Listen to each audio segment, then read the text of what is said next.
சக்தி விகடன் நேயர்களுக்கு அன்பு வணக்கம். கருட புராணம் குறித்து ஒரு நீண்ட பதிவுகளை இதுவரைக்கும் நம்ம பார்த்துருக்கிறோம். அதனுடைய இறுதி பகுதிக்கு வந்துக்கிட்டு இருக்கிறோம்.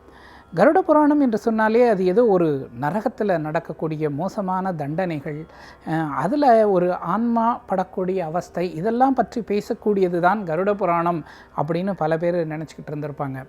ஆனால் கருட புராணம்ங்கிறது நாம் வாழும்போது செய்ய வேண்டிய நற்காரியங்களை பற்றிய நூல் அப்படிங்கிறது தான் நம்ம ஆரம்பத்திலிருந்தே சொல்லிட்டு வரோம். பல இடங்களில் கருட புராணத்தில் இருக்கிற ஸ்லோகங்களை கூட சொல்லக்கூடிய வழக்கங்கள் இருக்கிறதுங்கிறாங்க. அதை பற்றின தகவல்களை நான் பின்னாடி பகிர்ந்து கொள்கிறேன். பொதுவாக ஒரு மரணம் நிகழ்ந்து விட்டது என்று சொன்னால் அந்த வீட்டில் என்னென்ன செய்யலாம், என்னென்ன செய்யக்கூடாது என்கிற ஒரு வரைமுறைகள் வைத்திருக்கிறாங்க. அந்த காலத்திலலாம் ஒரு வீட்டில் மரணம் நிகழ்ந்ததுன்னு சொன்னால் அந்த ஊர்லேயே சமைக்க மாட்டாங்க. கிராமங்களில் யார் வீட்டிலேயாவது துக்கம் நிகழ்ந்தால் அவர்கள் ஊரிலேயே சமைக்க மாட்டார்கள். அந்த மரணத்தை அவங்க எடுத்து நல்லபடியாக அந்த காரியம் முடிக்கிற வரைக்கும் யாரும் சமைக்க மாட்டாங்க. இப்போது யாராவது ஒரு இடத்துல சமைக்கிறாங்க. அப்போ அந்த காலத்தில் கிராமங்களில் எல்லாம் பக்கத்தில் இருந்திருப்பாங்க வீடுகள். ஒரு வீட்டில் சமைக்கும்போது அந்த வாசனை நிச்சயமாக எல்லா இடத்துக்கும் பரவும். வாசனையை தடுக்கவே முடியாது. அப்போது மற்றவர்களுக்கு அந்த வாசனையை உள்வாங்குகிற பொழுது என்ன வேண்டுமானாலும் தோணலாம். அவங்களுக்கு பசி உணர்வு ஏற்படலாம், சாப்பாட்டினுடைய சுவையின் மேலே கவனம் போகலாம். இதெல்லாம் என்ன பண்ணும் அப்படின்னு சொன்னால், இறந்து போனவர் மேலாக நாம் அந்த அஞ்சலி இருக்கிறது இல்லையா, அதிலேருந்து நம்மளுடைய கவனத்தை திசை திருப்போம். அதனால தான் என்ன பண்ணுவாங்க, சமைக்கவே மாட்டாங்க. அது அப்புறம் கொஞ்சம் கொஞ்சமாக குறைஞ்சி போய் அப்புறம் இறந்தவர் வீட்டில் சமைக்கிறது இல்லை அப்படின்னு கொண்டு வந்தாங்க. இன்றைக்கி நாமெல்லாம் நகரத்தில் வாழ்கிறோம், நகரத்தில் அப்பார்ட்மெண்ட்டுகளில் இருக்கோம். பக்கத்து ஃப்ளாட்டில் ஒரு மரணம் என்றாலே கூட பக்கத்தில் இருக்கிற ஃப்ளாட்டுக்காரங்க என்ன பண்ணுறதில்ல, சமைக்காமல் இருக்கிறதில்ல, சாப்பிடாமல் இருக்கிறதில்ல, அவங்க வேலையை அவங்க பார்த்துட்ருக்காங்க. அந்த நேரத்துக்கு எட்டி பார்த்துட்டு திரும்ப போயிடுறாங்க. இப்படி தான் இருக்குது. ஆனால் அது அவ்வளவு தூரம் ஒரு நல்ல பழக்கம் அல்ல. முடிந்தவரை பக்கத்து வீடுகளில் நடக்குது அப்படின்னு சொன்னால் நாம் என்ன பண்ணணும், அதுக்கு ஒரு மரியாதை கொடுக்கணும்.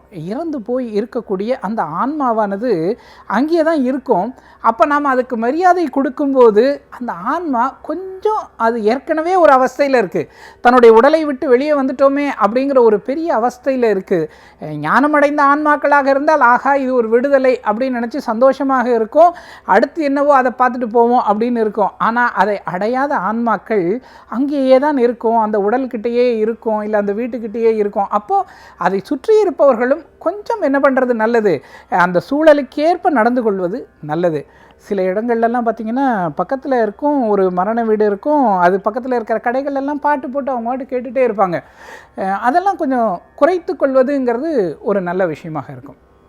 அடுத்து வேறு குறிப்பாக என்ன செய்யக்கூடாது அப்படின்னு சொன்னால், அந்த வீட்டுக்குள்ளே, அதை மரண வீட்டுக்குள்ளே வருகிறாங்க சொந்தக்காரங்கள்லாம் வருவாங்க. வர்ற இடத்துல அப்புறம் எப்போ உங்கள் பொண்ணுக்கு கல்யாணம், உங்கள் பையன் கல்யாணம் எப்படி நடந்தது, இப்படிப்பட்ட விசாரணைகளை முற்றிலுமே தவிர்க்கணும் அப்படின்னு சொல்லி கருட புராணம் சொல்லுது. சுப நிகழ்ச்சிகள் பற்றிய பேச்சை அந்த இடத்துல தவிர்க்கணும். அதுதான் ஒரு நாகரீகமாக கூட இருக்கும். இறந்தது ஒருவேளை ரொம்ப வயதானவராக இருக்கலாம், 100 வருடங்கள் வாழ்ந்த ஒருவராக கூட இருக்கலாம். ஆனாலும் கூட அந்த ஆன்மாவிற்கு நாம் மரியாதை கொடுத்து, அந்த மரணத்திற்கு மரியாதை கொடுத்து அந்த இடங்களில் இதெல்லாம் பேசக்கூடாது. அடுத்ததாக தாம்பூலம் தரிக்கக்கூடாதுன்றாங்க. தாம்பூலம் போட்டுட்டு அங்கே போய் நிற்கிறது, செய்கிறது, வைக்கிறது, மது வர்க்கங்கள்லாம் உபயோகப்படுத்தவே கூடாதுன்றாங்க. ஆனால் இன்றைக்கு பார்த்திங்கன்னா பெரும்பாலான இடங்களில் நம்ம என்ன பார்க்குறோம், மரண வீடுகளில் மது அருந்திக்கிட்டு தான் வர்றவங்கள பார்க்குறோம். அது எல்லாமே ஒரு சின்ன சின்ன சாபங்களை உருவாக்கி விடக்கூடிய வாய்ப்பு இருக்குது. அதனால் அதை முற்றிலுமே தடுக்கணும்.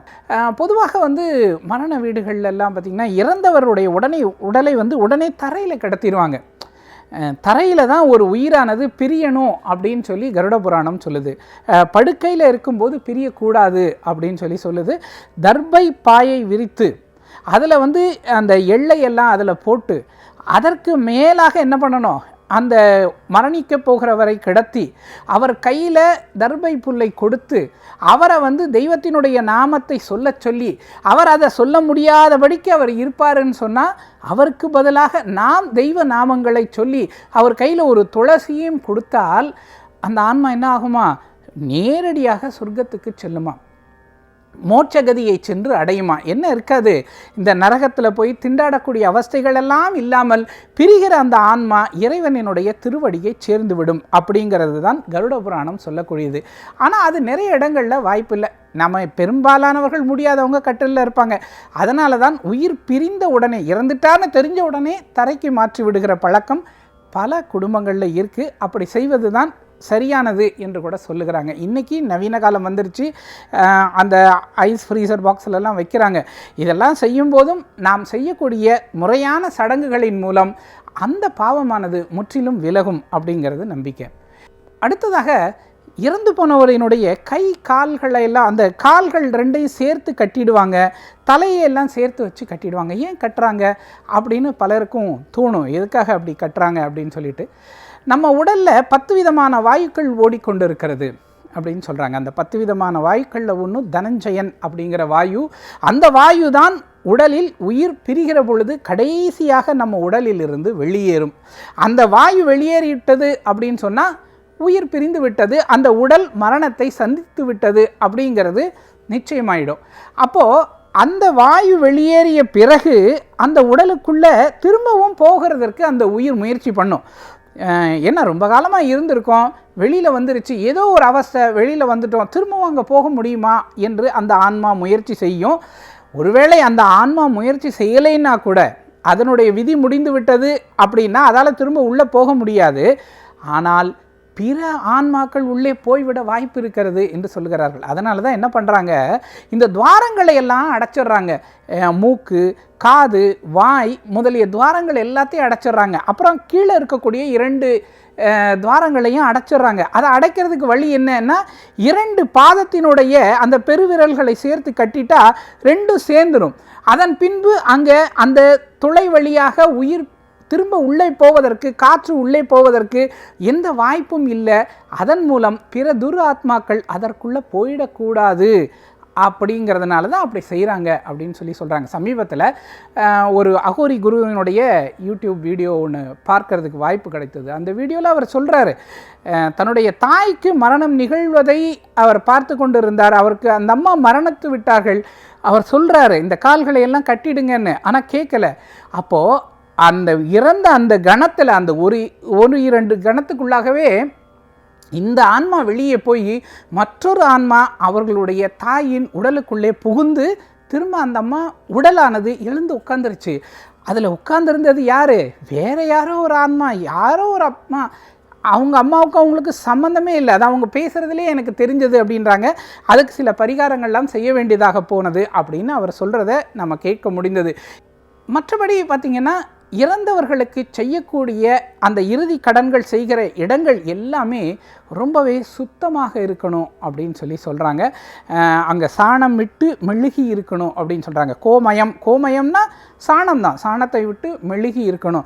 அப்படி நீங்கள் மெழுகாமல் அந்த இடம் எப்படி அழுக்காக இருந்தாலும், ஏன்னா பல இடங்களில் நம்ம இறுதி காரியங்கள், ஏன்னா நம்ம சுடுகாட்டில் கூட சில நேரங்களில் அங்கே என்ன பண்ண வேண்டியிருக்கும், இறுதி காரியங்கள் எல்லாம் செய்கிற வழக்கம் இருக்கிறது. அப்போது அந்த இடம் சுத்தமாக இருக்கிறத உறுதிப்படுத்தணும் அப்படின்னு சொல்கிறாங்க. அப்படி இல்லைன்னு சொன்னால் அங்கே செய்யக்கூடிய அந்த சடங்குகளினுடைய பலன்களை எல்லாம் பிற ஆன்மாக்கள் என்ன பண்ணிடுமா, எடுத்து பிச்சு எடுத்துகிட்டு போயிடும்.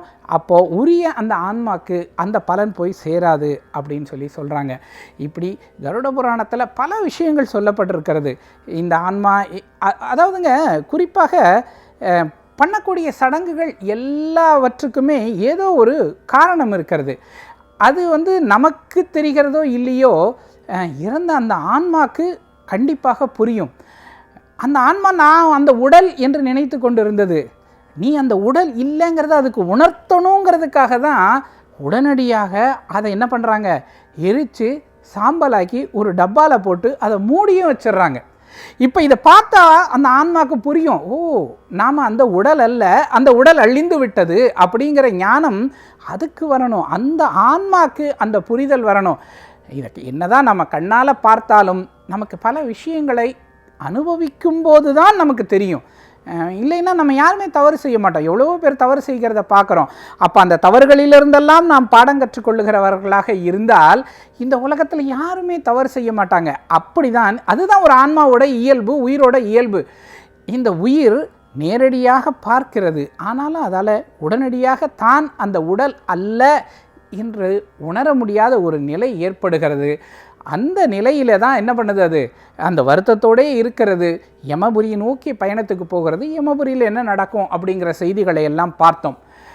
அடுத்ததாக ஆண்டு நிறைவு அடைந்தவுடன் அது சொர்க்கத்துக்கோ நரகத்துக்கோ அனுப்பப்படும். அந்த பாவ கணக்குகளுக்கு ஏற்ப மீண்டும் அது பிறப்பிற்கும் வந்து சேரும். யாரோ ஒருவருடைய கருவிற்குள்ளாக புகுந்து மீண்டும் பிறக்கும் அப்படிங்கிறதான் கருட புராணம் சொல்லக்கூடிய செய்தி. விகடன் வெல்கம் பேக் இப்ப வெறும் 29 ரூபாயில் ஜூனியர் விகடன், ஆனந்த விகடன், நாணயம் விகடன் உள்ளிட்ட 8 டிஜிட்டல் இதழ்கள், வேல்பாரி, நீரதிகாரம், அணிலாடும் முன்றில் உள்ளிட்ட கிளாசிக் தொடர்கள், சுஜாதா, எஸ். ராமகிருஷ்ணன், அசோகமித்ரன் உள்ளிட்ட நட்சத்திர எழுத்தாளர்களின் சிறுகதைகள் என 29 ரூபாயில் 3 மாதங்களுக்கு விகடனை அன்லிமிட்டடாக படிக்க இப்போதே சப்ஸ்கிரைப் செய்திடுங்கள்.